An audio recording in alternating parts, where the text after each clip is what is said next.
Good evening, my fellow Americans. Over the past few weeks, officials in each state, commonwealth, and district, without regard to party or political preference, have certified the winning candidates.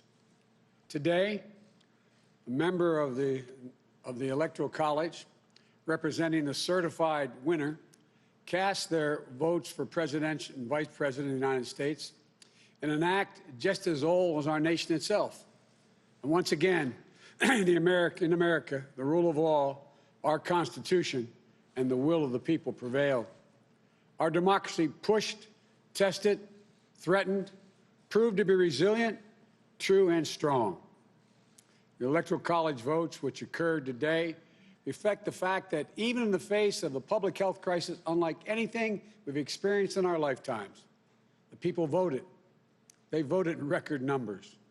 More Americans voted this year than have ever voted in the history of the United States of America. Over 155 million Americans were determined to have their voices heard and their votes counted. In the start of this pandemic, this crisis, many were wondering how many Americans would actually vote at all. But those fears proved to be unfounded. We saw something very few predicted, even thought possible: the biggest voter turnout in the history of the United States of America. A number so big that this election now ranks as the clearest demonstration of the true will of the American people. One of the most amazing demonstrations of civic duty we've ever seen in our country. It should be celebrated, not attacked. More than 81 million of those votes were cast for me and Vice President-elect Harris. That, too, is a record. More than any ticket has received in the history of America. It represents a winning margin of more than 7 million votes over the number of votes cast for my opponent. Together, the Vice President-elect Harris and I earned 306 electoral votes, well exceeding the 270 electoral votes needed to secure victory.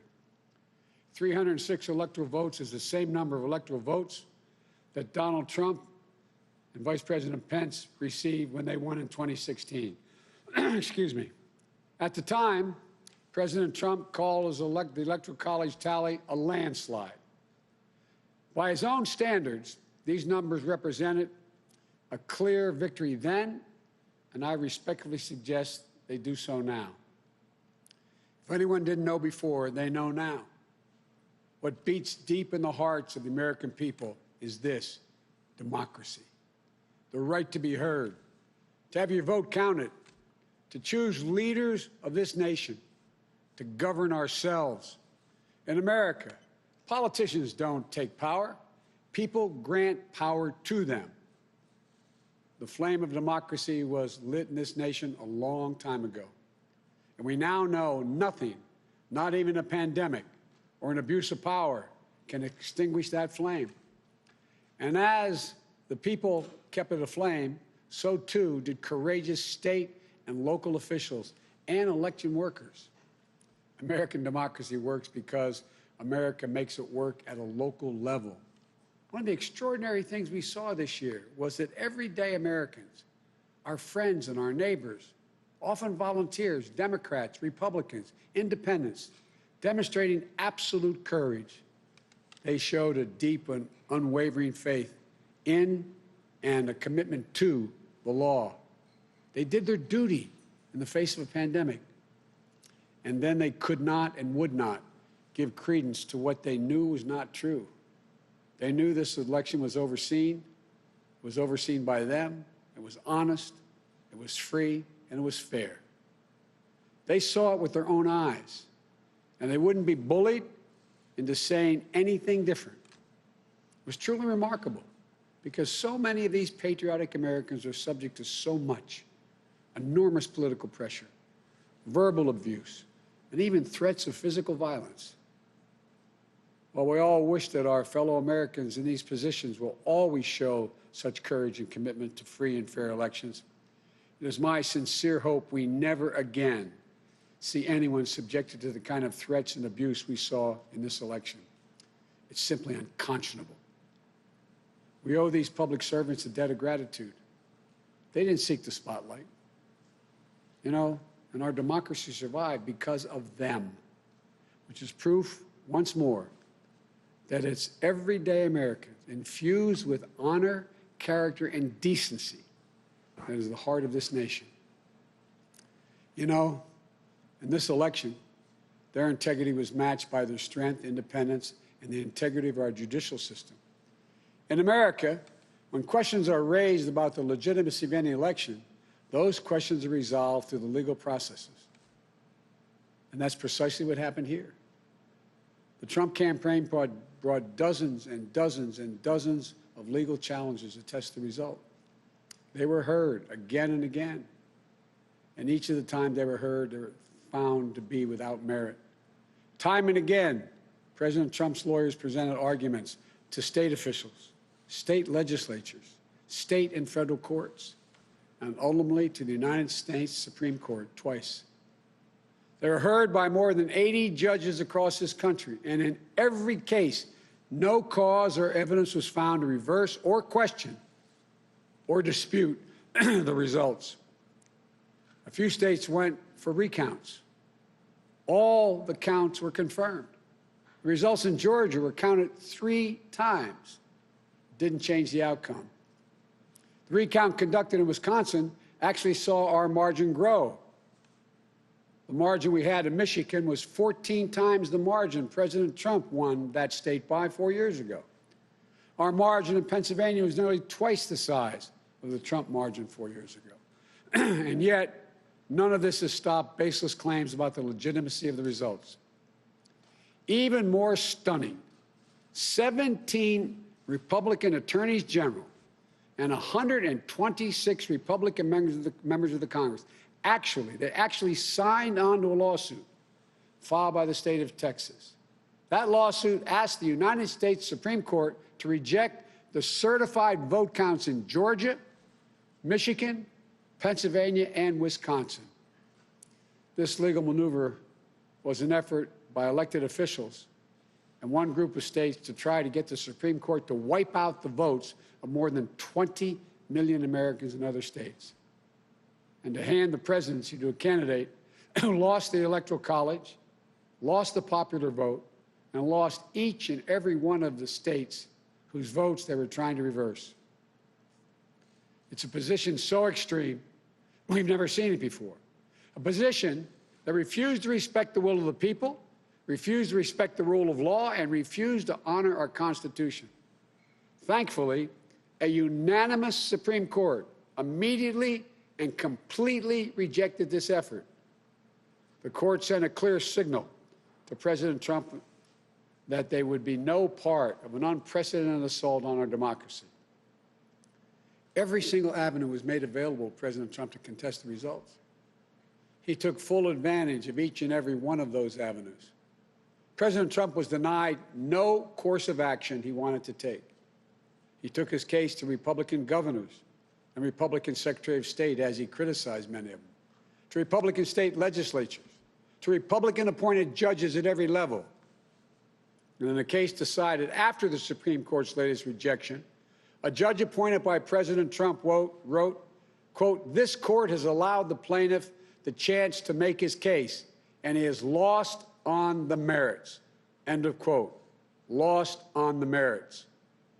Even President Trump's own cybersecurity chief, overseeing our elections, said it was the most secure election in American history, and summarily was let go.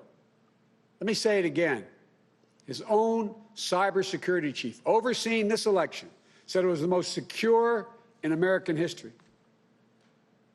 Respecting the will of the people is at the heart of our democracy, even when we find those results hard to accept.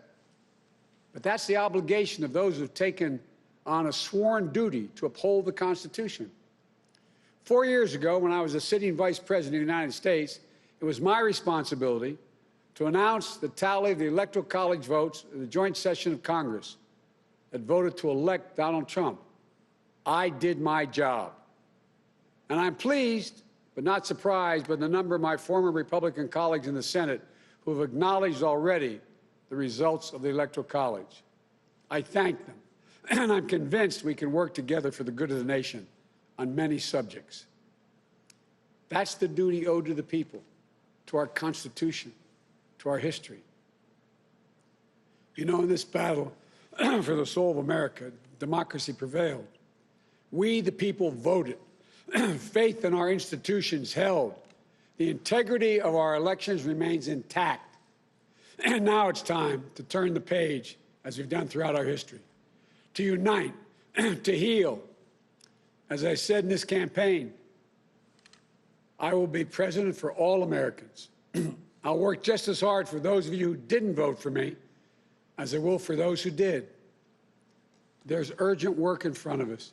Getting this pandemic under control and getting the nation vaccinated against this virus. Delivering immediate economic help so badly needed by so many Americans who are hurting today. And then building our economy back better than it ever was. In doing so, we need to work together to give each other a chance to lower the temperature. And most of all, we need to stand in solidarity as fellow Americans, to see each other, our pains, our struggles, our hopes, and our dreams. We're a great nation. We're good people. We may come from different places, hold different beliefs, but we share in common a love for this country, a belief in its limitless possibilities. For we, the United States of America, has always set the example for the world for a peaceful transition of power. We'll do so again. I know the task before us won't be easy. It's tempered by the pain so many of us are feeling. Today, our nation passed a grim milestone, 300,000 deaths due to this COVID virus. My heart goes out to each of you in this dark winter of the pandemic, about to spend the holidays and the new year with a black hole in your hearts, without the ones you loved at your side. My heart goes out to all of you who have fallen in hard times through no fault of your own, unable to sleep at night, staring at the ceiling, and weighed down by the worry of what tomorrow will bring for you, and equally important for your family. But we've faced difficult times before in our history.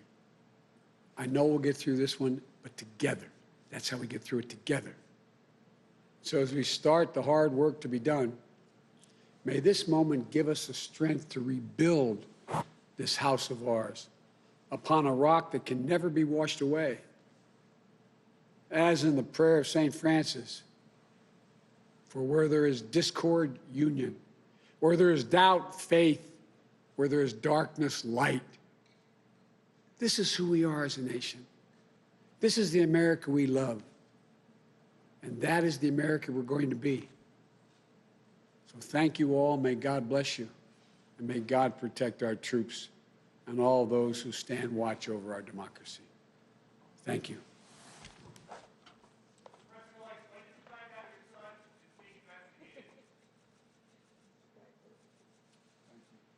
Thanks for the congratulations. Appreciate it. Thank you.